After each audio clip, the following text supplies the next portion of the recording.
Welcome to Final Approach with Chris Gregory. I am a philomath who is somebody who loves to learn things. One of the things that I've learned is that everyone has a tale to tell and a lesson to teach. From pilots to farriers to musicians to authors and creators, I'm going to explore my interests while introducing you to some amazing people. Pre-flight is complete and we have clearance, so let's kick the tires and start the fires.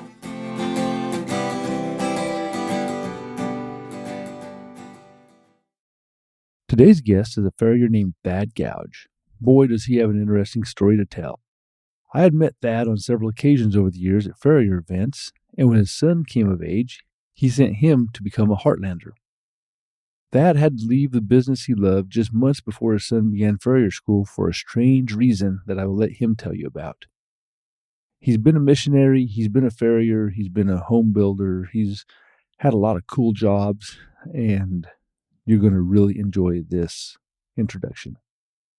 We are cleared for takeoff. Everybody, I am with Thad Gouge, and I just want to welcome you on my little journey. I don't know Thad very well, which is, you say, well, why would you have him for a podcast guest? Because I know him well enough to know he's going to be an amazing guest. Thad, welcome to Final Approach. Thank you, Chris. Happy to be here. Thank you for the opportunity to sit down and talk with you. Well, thank you. So I'm going to give a little history here. I've met Thad a few times at Cincinnati and horseshoeing events. And then he sent his son, and we get a lot of horseshoer sons in the Heartland. It's a common thing to have a horseshoer son. And by the way, your son is a joy. You did very well with that young man. Thank you, Chris. Happy to hear that. Yeah, and he's gone on a mission trip, and then he got another mission trip and came to horseshoeing school. And so I've got to know Reed quite well. It's David Reed, but it's Reed is his David Reed Gouge. We had a David Reed in school, by the way. Oh, wow. But that was his whole name. Thad came to visit, and after I got to know you a little bit, I thought, well, you'd be a perfect guest. So tell us a little bit about yourself. How old are you, sir? 44. We'll be 45 in a couple months.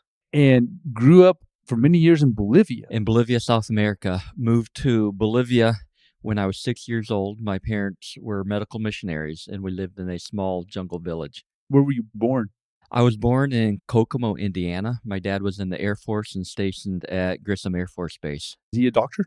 He is a medical lab tech, and my mom is a nurse. Okay. And in Bolivia, they worked with a medical doctor doing mobile clinics to the remote villages and ranches. Okay. And did you get to go on those trips? A lot of times, yes. As I got older, especially.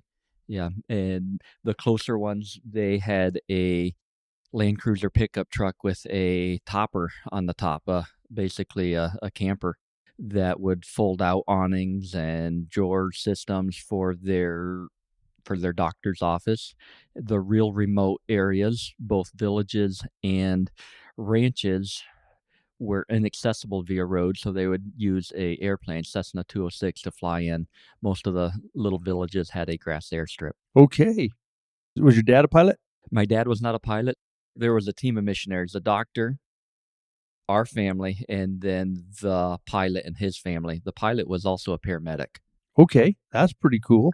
So you're 12 years old, flying around Bolivian jungles, speaking Spanish all the time? All the time. If I wanted to communicate with the kids my age, if I wanted to have friends, I had to learn the language, and there was no one really else to talk to, so picked it up pretty quick.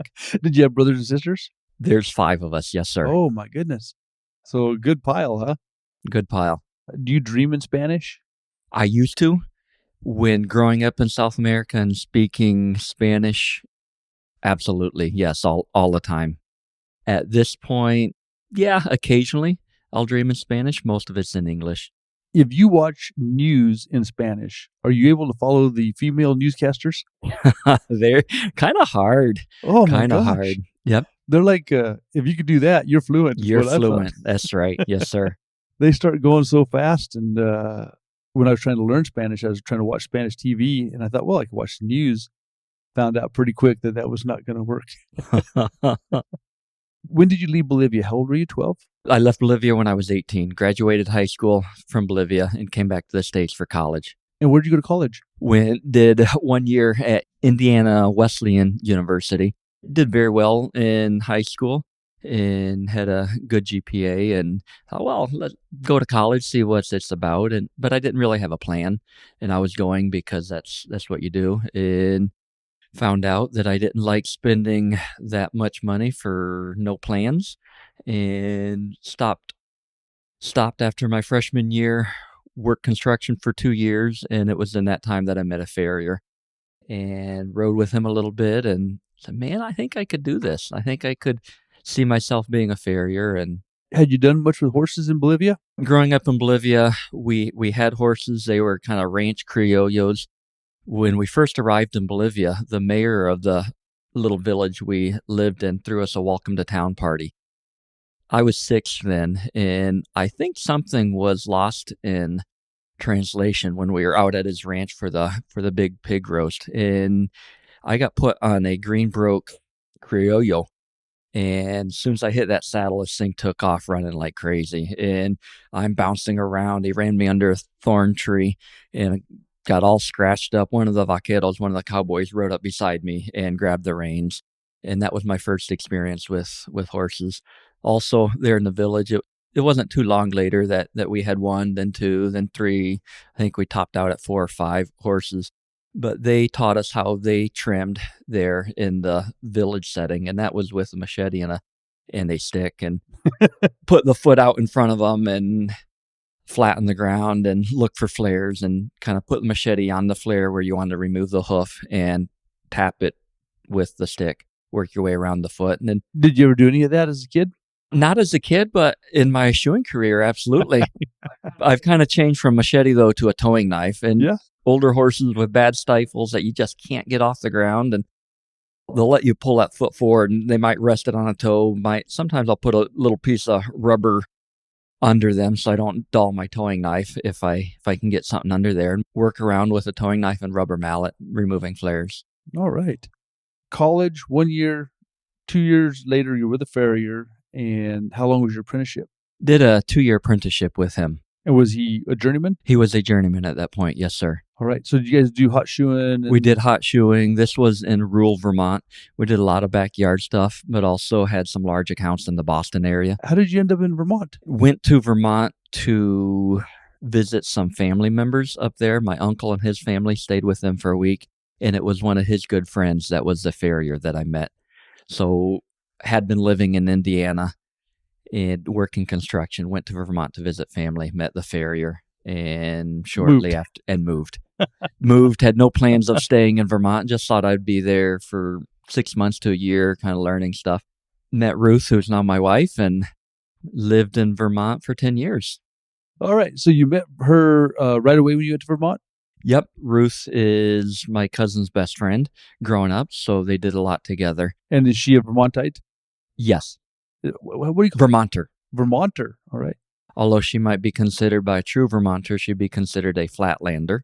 Since she was not born in Vermont, she moved to Vermont at age 4 or 5. Where was she born? Illinois.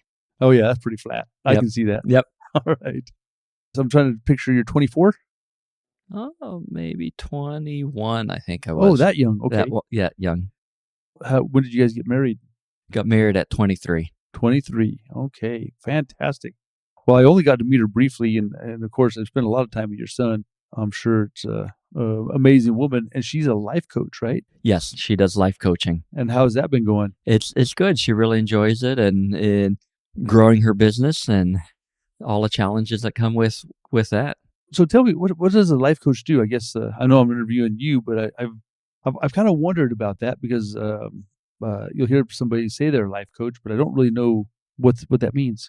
So a life coach is somebody that comes alongside you, walks alongside you as you're investigating maybe what's next in life, and knows the right questions to ask. They might not be an expert in your field, but they're an expert in gathering information and asking the right questions to prompt you to then think. Okay.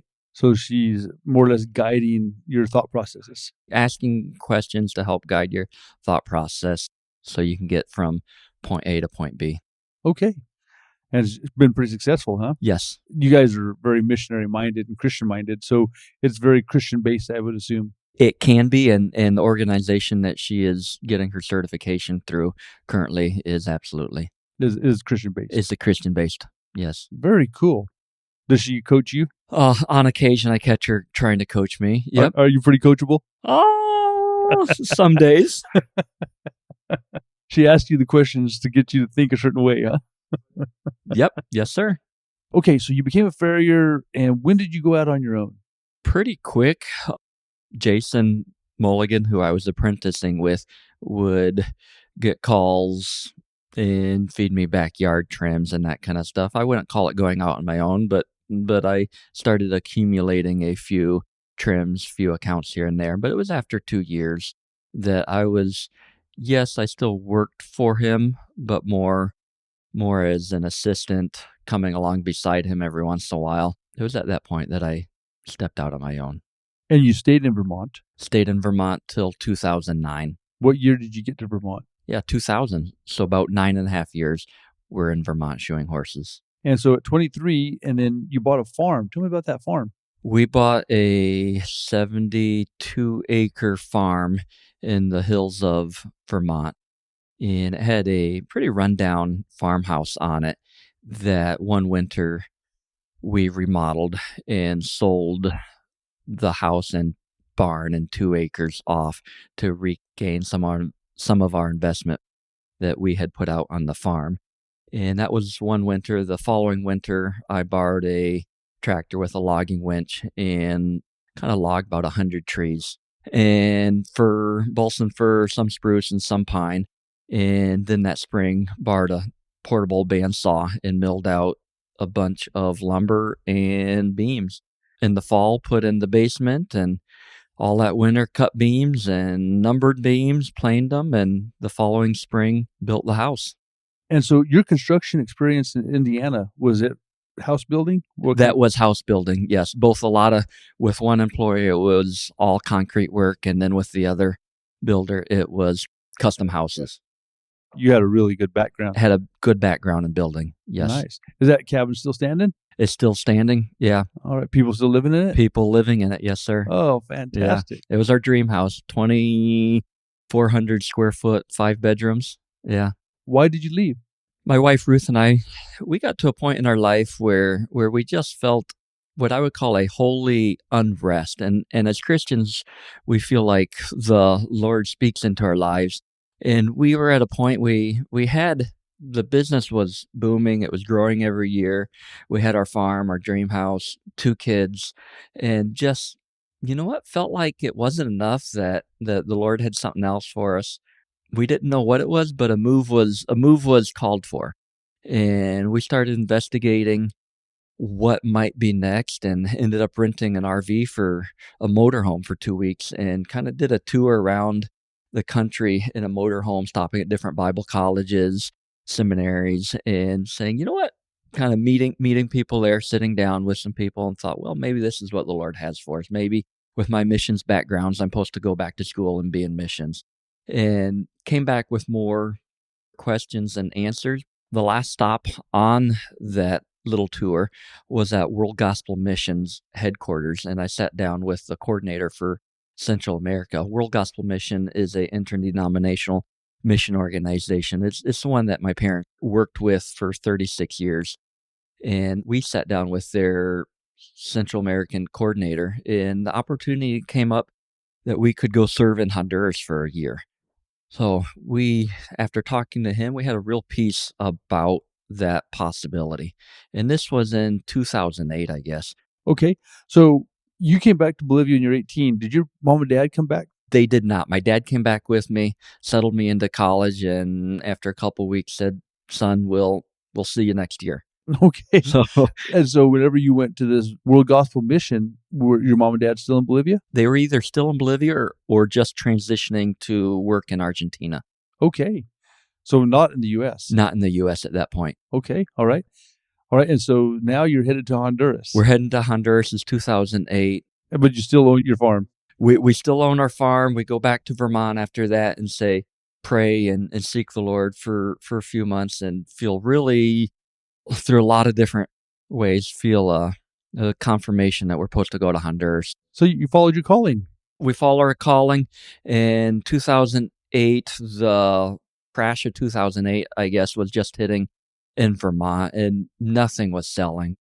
And we knew that we weren't going to come back to Vermont after serving in Honduras. So we decided, you know what, we're gonna try to sell this farm. And we put the word out a little bit. We talked to an agent, and didn't even get it listed. A week before we got it listed, we had 2 offers of our asking price, one a complete cash offer Wow. for our place. And we thought, okay, Lord, this is getting serious. It's really, he And meant it, didn't he? He meant it, yes, sir. How cool is that? It was very cool, and timing worked out. We sold our house, and right before leaving for Honduras, there was a military coup, and all the borders got closed. And we were packed. We were ready to go with nowhere to live. Part of the story that was interesting is you drove your shoeing rig. We drove my shoeing rig to Honduras with 2 kids. With 2 kids and my shoeing buddy dog. Now, I do want you guys to look at the picture that we took at the forge just a little while ago. Thad does not look like a Honduran. He's about as Caucasian looking as you can get. So your wife's redhead, your kids are redheads, and you're driving through Mexico. Through Mexico, yep. And I think it was 3 days in Mexico, 1 in Guatemala, 1 in El Salvador, into Honduras. Did you ever feel like some real danger? Never felt danger per se. There were situations where at some of the border crossings that were dicey, tricky, just knowing what office to go to. And how did you know that? You show up at a border crossing and people start running at your truck. They see that you have American license plates, and all these border crossing agents will come running. You get mobbed by them. Pick me. They want, for a fee, they want to help take you to the right offices. And so would you pick one? Usually I'd pick one. Okay. And sometimes it went very well, and they were honest and got all the paperwork stamped and on our way. And one time, I think it was crossing from Mexico into Guatemala, probably 20 minutes, half an hour before getting to the Guatemalan border. Young gentleman jumps onto my running boards and rides on the outside of the truck. We have a conversation for 3, 4, 5 minutes. While you're driving? While we're driving. Yep. Until he convinces me that I need to hire him to get us across the border. I probably shouldn't have gone with him. He took us to some buddies of his that gave us the wrong exchange rate. I think he took us to some other buddies of his that we had to pay for a certain stamp on the truck's paperwork, pay double what it should have been. And they saw us coming at that border crossing. And got you. And got us. Most of them were not like that. So how much extra do you think it cost you? I think that one was a couple $100 extra. Wow. Man, so there's so much that if you don't know, you don't know, huh? Right. Actually, I did a clinic in Israel one time, and Guy Karsh, he paid for a concierge first class passes through the airport. So you've flown international airports? Yes, sir. So you know how some of those customs lines can be unbelievable. This guy met us at the plane as we got off. He led us, there's a private booth. A guy stamped our passport, and then they led us outside, and our baggage was waiting for us. Wow. That's impressive. I was like, amazing. I don't know what this cost, but I would do this every time. Yes. You get through to Guatemala, and then you still have more countries to go through. Yep. At that point, we were getting a little fatigued. Our kids were 5 and 6 years old. They'd been in the car for probably 8, 9 days at that point. Where were you sleeping during this trip? We would sleep in hotels and find a bigger town with a nice hotel, a lot of times with a parking garage or walled-in parking compound. I was going to say, you'd be worried about your vehicle. And that was the case. We'd make sure we stop well before dark. I mean, have to think timing, 2009-ish, the drug cartels in Mexico were very active and starting to get violent, and there was a lot in the news about them at that point. I mean, there still is, but that was the kind of the beginning of it getting really ugly. Right. Man, that had to be something. Now, do you travel with a firearm? Not outside the country, no. Okay. So you didn't smuggle one in, huh? I didn't smuggle one in. I'll be dang. I think I would have had to. Every vehicle we got and every corner of my house got a pistol in it. And I can't imagine driving with my blonde wife and my 5 and 6 year old kid through Mexico. What a deal. It was interesting. After that border crossing into Guatemala, when we got to El Salvador, we stopped for 2 days, found a little resort on the beach, and just chilled for 2 days before crossing into Honduras. Nice. And so when you got into Honduras, were they set up for you? Did you have a place? They were set up for us. We lived on a 10,000 acre farm on the edge of the mountains in Honduras, and it was a boys boarding school. They had about 100 kids from age 12 to 18 that we worked with. Then they had a large dairy herd, the first automated dairy in Honduras, and they also had a very large beef herd. Wow. So they had a house ready for us and food in the cabinets and everything. Yeah. How many boys are living there? On average, 95 to 110 boys, given depending on the semester. And what was your job?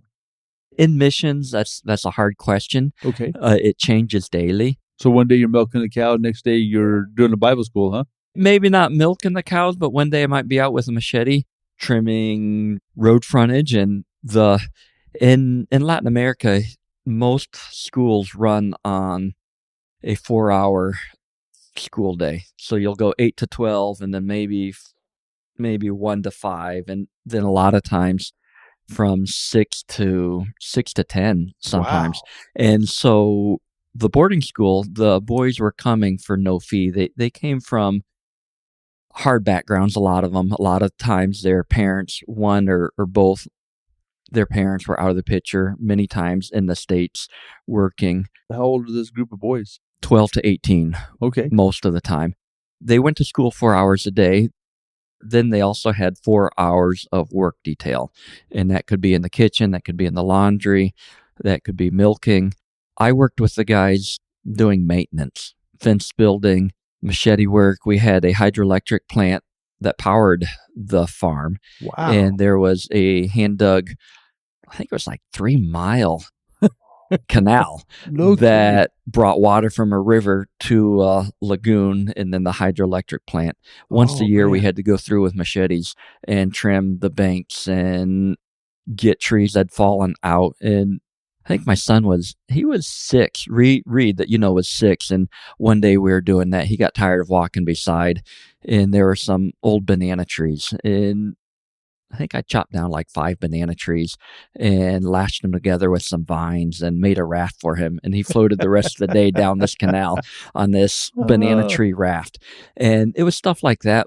But more than just the working to get stuff done, it was a chance to teach these young men a work ethic and to find joy in their work. I can remember one boy, his name was Manuel. The first day or two, multiple times, I had to chase him down on a 4-wheeler because he was hiding. He would first chance he got, he would veer off and go lay in the back of a pickup truck bed. So was he trying to run away? Or? He was not running away from school, but running away from work detail. Okay, he had no interest in working. And we were building a fence at that point, and they would say, Mr. Thad, why do we have to get these posts level? Why do we have to get this fence straight? And you talk to them. This is why. I mean, it's not just about the job. It's about pride in your work and knowing how to work. And many of them didn't have that growing up. And a couple weeks later, we finished that fence project. And Manuel was the first one that came running up to me. Mr. Thad, what's your next project? I want to sign up right now. I want to be on your team for your next project. And that I got a lot of fulfillment. Joy from seeing the growth there in that young man. Are you in touch with any of those kids?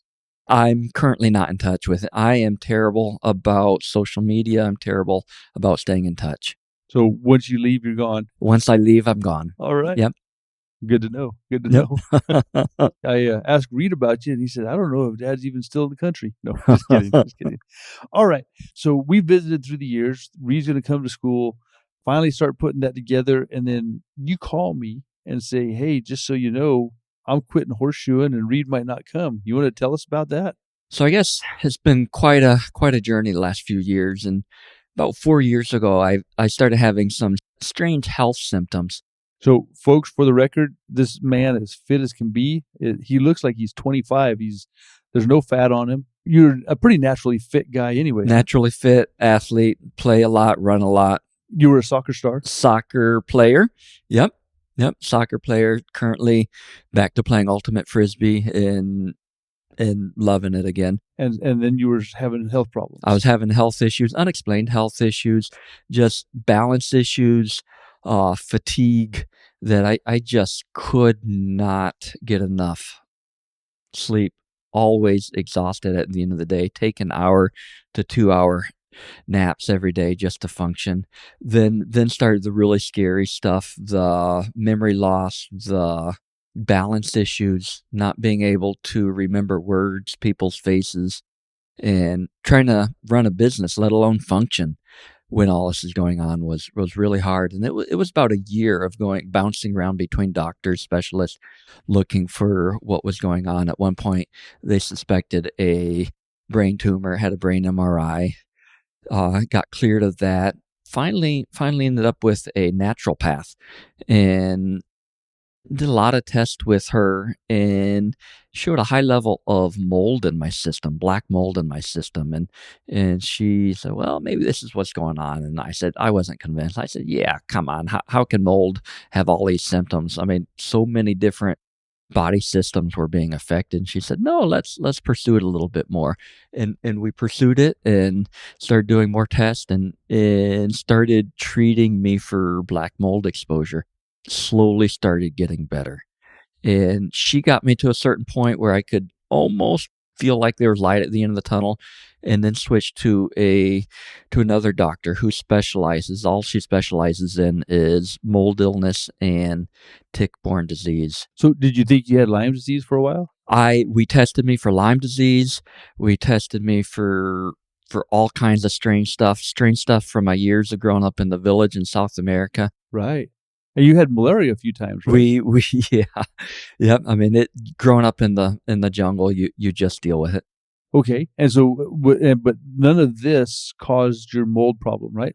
None of this caused my mold problem. The disease, to put a scientific name on it, it's chronic inflammation response syndrome. Some people are born genetically where their genetic makeup is they cannot detox from foreign toxins. So they go through their life, they have this genetic issue that they can't detox like the rest of us can. Most people are allergic to mold, but they get out of the moldy environment that might cause some scratchy throat, runny eyes, some cough, some sneezing. They get out of that, and a day or two later, they're feeling back to normal. Me, it builds up in my system. Think a water bucket, a 5-gallon bucket with a slow drip. Pretty soon, I mean, that bucket's going to fill up. It's not going to hold any more water. Once it fills, it just overflows. And that's what my body did. It got full. It couldn't, to capacity. It couldn't hold any more of these toxins. So every time you were in a barn with a little black mold, or in a house with a little black mold, it stayed with you. It stayed with me. Okay. And built up in my system. And then this disease is sitting there dormant, and then it becomes activated, and maybe a stressful time in your life, a time where you're really fatigued, a time where there's a lot of emotional stress going on, physical stress maybe. So do you know what the catalyst was? In my case, we were living in Kentucky at that time, and we were pushing hard to get the house paid off. I was growing the business. We were just trying to get the second truck on the road. 2 guys working for me. We were busy. I was pushing it hard. I was able to keep everything spinning. And then got a little sick and pushed it off, then went on a hunting trip up in the mountains and camping. We go pretty remote when we go hunting, and like see nobody for days, and just camping, tent camping, and had a good time, but came back from that really drained, then just crashed. And it just went on from there, huh? It went from there. Okay. And so fast forward 2 years after that crash, we finally figured out, and we have me on an upward trajectory, and I'm with a new doctor and treating the mold. How do they treat it? How do they get it out of you? They're what's called a biotoxin binder. It's a little capsule that I take twice a day. And these binders go throughout your body and encapsulate, I guess, any foreign toxins in your body. And then once they're encapsulated, my body can flush that out of its system. Okay. That treats the mold. And then there's some nasal sprays that treats the brain fog. And mold disease one of the side effects is all the little blood vessels in your brain that are so tiny, they get, for lack of a better word, kind of restricted, crusty, they lose their elasticity. Oh, no. And so you don't get quite the blood flow that you normally would. And that's what causes the memory lapse, the brain fog and everything. Your brain's not quite getting everything it needs. So I'm on a nasal spray that goes in there. Maybe you'd say dilates those blood vessels. And are you still having to take that? I still do the nasal spray twice a day and the biotoxins twice a day. Yes. And are you only allergic to mold, or is you got other stuff that's... The mold is where the chronic inflammation response syndrome starts with most people, but as the disease progresses, you start reacting to more and more things. VOCs, volatile organic compounds, they're found in most aerosols, most glues. Ecolox, for you farriers that are listening, are full of VOCs. So I started reacting to Ecolox. Wow. And it pretty soon into this, realized that I had to wear a respirator when I went into horse barns, and that helped tremendously. Then I started wearing a respirator, even bigger respirator that takes out the VOCs whenever I was around Ecolox, whenever I was grinding aluminums. Grinding aluminum. Grinding aluminum would set me off a little bit. Not bad, not like the Ecolox, but yes. Now, what about not black mold, like like moldy hay? Moldy hay was killer. Is Yeah. it? Okay. Yep. Basically any molds at this time. I'll be dang. So can you take penicillin? I've been allergic to penicillin since a young teenager. So Oh, so that's maybe an indicator, huh? maybe, Because possibly. it's made from mold, isn't it? I believe so. I believe so. Wow.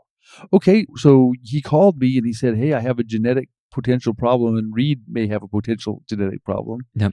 And he was tested but found to be okay. He was cleared of having the disease, yes. And I was, for the last number of months, thinking, is it worth it? I love what I do.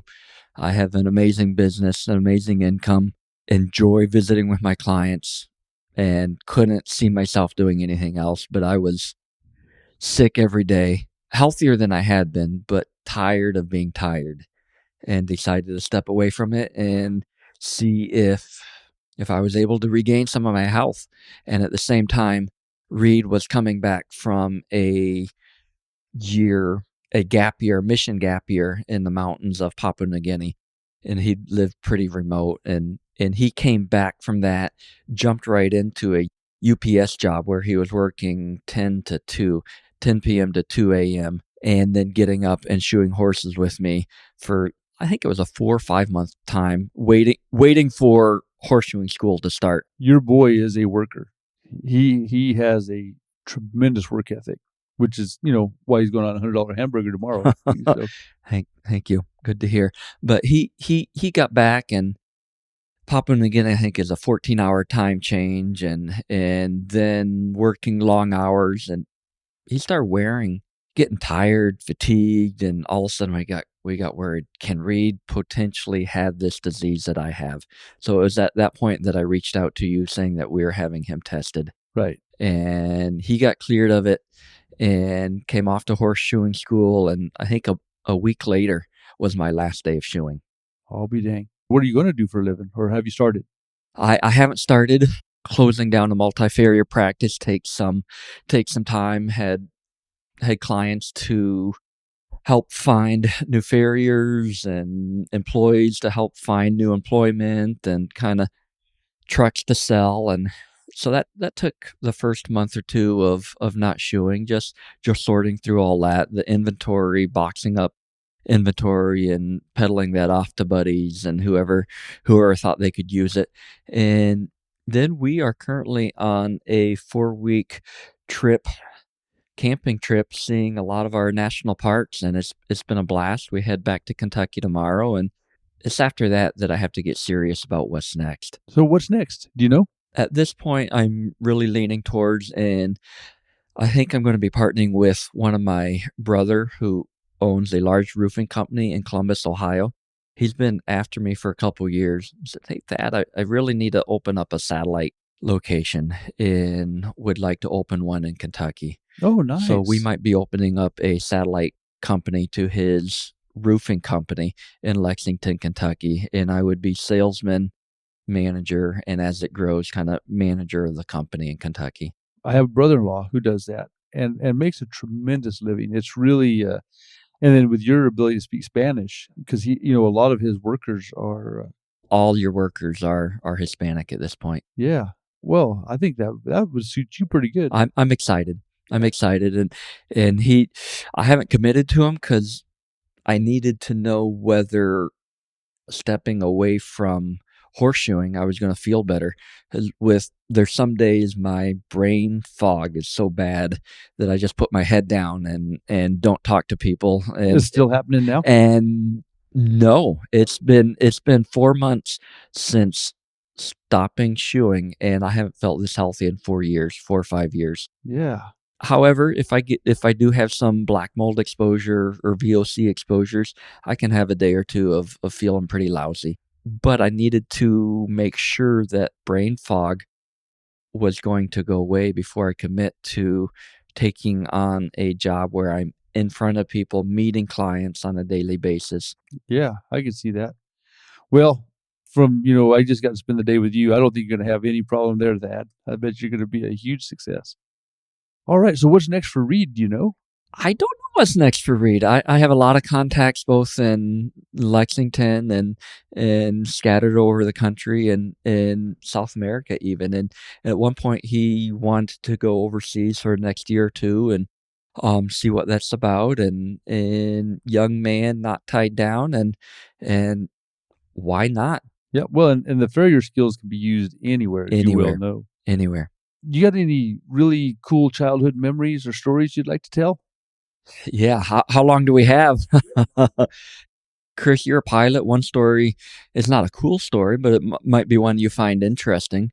I was 19 years old, had decided not to go back to Indiana Wesleyan, and before I jumped in with the construction, I decided to go back to Bolivia. Bolivia was home, and it's where I grew up, is what I knew. The United States was a foreign country to me, really.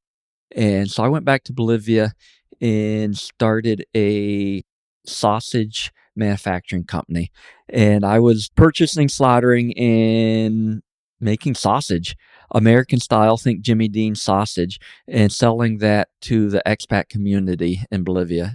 It's something we did through high school for pocket money, on and off did it, but went down to Bolivia to really see if I could make a go of it. And it became pretty quick. It became obvious that the expats loved it, the American community loved it, but it was never going to take off with the Bolivians. So I was 19. I was in Bolivia and doing the sausage manufacturing company. And one of our Cessna 206s, our airplanes, it had left Santa Cruz, the home base, flown out to a really remote town on the edge of the jungle, kind of edge of the jungle mountains, where jungle and mountains came together, lowlands and highlands came together. And they did a week of ministry, kind of revival in small churches. The missionary, John Trojan, his wife, Masako, their 2 kids, a Bolivian pastor named Juan Carlos, a Bolivian seminary student, and his wife were all on the airplane. They started coming, they did their week of ministry. They are flying back to Santa Cruz, and we lost radio contact with them. To this day, 26 years later, nobody has any idea what happened to that airplane. Oh, my goodness. I was 19 years old. I had some time on my hand and became very active in the search for that plane. The next 3 months, all I did was follow up leads with a response team. I guess the first week we crisscrossed the area where they disappeared in multiple airplanes. I think we flew enough miles to go around the globe 4 times. Oh my gosh. So 100,000 miles. 100, yeah. I mean, just crisscrossing using binocs. Looking for them. It's unbelievable how hard it is to spot something on the ground, even from a general aviation plane. Yeah. And think jungle. I mean, this is jungle, where it heals super fast. I mean, the plane might go through, go into the jungle floor. You'll never see it. There'll be a broken branch or two, but Yeah, really. It would be. Really, I mean, you're not going to see it. At some point, maybe week 2 or 3, we had a American Navy surveillance plane come down from Panama and with their team, and they found 5 airplanes on the jungle floor, 1 helicopter prop that were down there, none of them ours. And were they before unknown planes? A couple of them were unknown, couple of them were known. Couple of them were kind of in the grasslands area, right on the edge of the jungle, and we knew about those. Those even were used as landmarks when you're flying. Okay, all right. Our pilots, before they could fly by themselves with GPS and all that, they had to learn. And I'm not a pilot, so please forgive me, but they had to learn to fly by instruments, by visuals. They had to learn the country basically, and his GPS went out partway through the flight, and he wasn't worried about it. He knew where he was, and he was in radio contact with us back in the city, and was calling out landmarks that he knew. He knew right where he was. A storm was brewing in Santa Cruz where he was flying back to, moving towards him, and he might have tried to drop down to go under it a little bit to get some visibility to see where he was, and it was a mountainous region, and potentially could have run into a mountain there. Wow. And so how many people was it? It was 7 people. Wow. It was 7 people lost. And I mean, I remember we would follow up leads deep into the jungle, drive till you couldn't drive anymore, get to a little village and talk to the people. And yeah, we heard a plane. It sounded like it was sputtering. It went that way. And so we'd walk that way, and we get to a little farm out in the middle of the jungle where they had cut some trees down, were growing rice. Yeah, I heard a plane. It went that way. And many nights camped in the jungle with a group of guys, 8 to 15 guys out there looking. So imagine, 5 years from now, this group emerges from the jungle. Yeah, it'd be crazy. It would be crazy. It'd be crazy. 2 years later, we had somebody come to us with a piece of an airplane that they found in a river, and it wasn't ours. We sent a team to it, found the plane. It was one that had been gone for 5 years, had never been found. Wow. We had one couple years after that. They came to us with another piece of an airplane. It was burned and buried in the middle of the jungle. When you see that, you think drugs. That area of Bolivia was known for. So not buried from crashing, but no, like they dug buried. a hole. They dug a hole and put the burned airplane in it. Okay. And they'd been running drugs somewhere in and out of that part of the Bolivia, and something happened. They had to hide this plane. So did you have any danger from other people while you're on these search and rescue? No.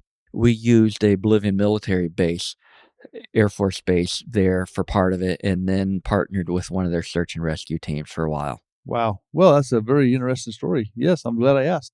So with your experience living all these different places, Indiana, Vermont, growing up in Bolivia, all this stuff, if you could live anywhere in the world, where would you want to live? Man, that's a hard question, Chris. I love the culture of South America. I love the slower pace and just the laid backness of South America. I would miss the States though. Kentucky has become home. As a missionary kid who bounced around, who lived in this town and then in this town and then here, you learn to adapt. You learn to find the good in everywhere. And I could see myself being happy in a lot of different places. Well, that's an important point, because you can look at something and find the good or the bad, right? So you could look at any town and say, oh man, that town's horrible because of this. Or you look at any town and say, man, this town is amazing because of that. Yep. And it's all in how you frame it, and it's all how you see it. And some might say, here I am, I'm 44 and been shoeing horses 23 years, and my career comes to an abrupt end, and that could be a crushing blow. You know what? I'm excited about the future. I am excited about what is coming. I'm excited about what the Lord has for me, and excited to see what's next. Yeah, well, I don't have no doubt at all that it's going to be amazing. One of my guests was a gentleman named Kevin Hatridge. Did you ever know Kevin Hatridge? I never knew Kevin. So Kevin is a guy out in Colorado, and him and I kind of come up together. We competed together, went together, really top hand in the Denver area. And finally, his body just couldn't take it no more. And like all of us, there's certain things you just can't do at a certain point. I did the podcast with Kevin, almost the exact same place that you're at. No way. And so if you guys have been listening to the podcast, you've already heard Kevin's episode. And I talked to Kevin the other day, and he ended up in working for a nursery landscaping business. Okay. And he went in there and he learned some systems and programming that they hadn't had before. Sounds like he has landed on his feet in the most amazing. Great. He's a good Christian man, and had all the faith that God was going to take him where he needed to be, and he couldn't have been happier. I don't doubt that's going to happen for you, Thad. I just, our brief time together, I'm sure you're going to be a year from now looking back on this with a big, big smile. So what has been your least favorite job that you've ever had? Was it sausage making, or did you like that pretty No, good? I enjoyed it. I enjoyed it. Machete and canals, or is that pretty good? I love machete work. I still carry one in my shoeing rig to this day. Okay. I did until 4 months ago, I guess. It's in my Toyota Tacoma out front, though. Probably my least favorite job, but one that I have come back to the skills that I learned and used a lot was concrete work. Just the hot summers in Indiana, carrying 4x8 sheets of 3/4 inch plywood as forms and working down in the ditch, pouring basement walls and basement floors. That was grunt work, and I learned a lot, but can't say I enjoyed it that much. Okay. Well, I got to agree with you. I'm not very good at it. And I'm just, for some reason, finish painting or finish woodwork or finish concrete, it's just not in me for some reason. Yeah, I don't enjoy concrete work at all. So I gotta be with you on that one. If you could go back and talk to your 18-year-old self, do you have any good advice for 18-year-old Thad Gouge? Have advice for 20-year-old Thad Gouge as he started getting into horseshoeing is don't abuse your body when you're young. You don't need to do that extra horse. You don't need to take on that rank horse that nobody else can do just because you can. I have enough aches and pains in my bodies right now that I might not have if I stayed away from those bad horses, or if I said no to the extra ones here and there. I need to tell that to my 55-year-old Chris Gregory, because I still need to tell it to myself. Yep. Yeah, unfortunately, that's just not the way we're made, huh? So what do you think is the most important trait to be a successful human being, but a successful farrier particularly? I would have to say be a person of integrity who, with some people skills to communicate with your clients. Okay. People skills are number one. You can be a great farrier and do amazing work on the horse, and if you can't communicate with your clients, if you can't show up on time, if you can't run a business with integrity, you might not have as full a book of horses as you would like. Yeah, I'm not taking away from work at the horse. You have to be on your A game every day, but people skills is huge, and being a man of integrity, being a person of integrity. Yeah, I have seen some huge businesses where the guy was actually not very talented. Yes. But had the other skills. Yep. What would you like to be remembered for when this time around this rock is done? What would you like people to say Dad was? You and Stephen Covey. Chapter of book, I'm in 7 Habits of Highly Effective People. I'm right in the middle of it right now. Oh, and, yeah. And the chapter I'm in, he asked the same exact question, and I hit pause. And so you got to practice. No, I kind of hit pause and mulling it over and haven't figured that one out. I want to be remembered as a godly father. Good. A loving husband who had time for family and relationships, who put relationships and others first before work. But when it was time to work, came at it hard and with everything. Sounds like very good. So do you read a lot, Dad? I try to. I'm getting back into it. There's been a time in my life where, being sick, I didn't have the brain power. And it was back to the books of my younger years, the Louis L'Amours and the Zangrays and the easy reading just for reading. Here in the last 6 months, I've started picking up some some of the books that I like to read. Do you have a book that you recommend a lot? I always come back to Stephen Covey's book, The 7 Habits. It's one It's well done. It's well done, and it's worth reading. It's worth reading a second, a third time. Yep. Yeah, I agree. I've read that. And your mission statement as a person, I mean, huge. You can figure that out and check everything that you do against your mission statement, and you can know if you're on the right track. Yeah. You know what? It's been long enough. I bet it's been a dozen years since I read that book. I probably ought to pick it up again. Well, sir, I want to thank you for taking the time out of your afternoon here to sit down with me. I really enjoyed getting to know you today and getting to know Ron and your son, Reed. Guys, if you have a chance to hire Reed Gouge to show a horse for you, you will not be sorry. He's just top notch. So thank you very much, sir. Hey, thank you, Chris. My great friend, Brian Mullen, CJF ASF, has been an inspiration and beacon in the farrier industry like few others. He has no holes in his farrier game that he doesn't go after and fix with determination and grit. From business to shoemaking to trimming and theory, Brian Mullins is an all-around hand.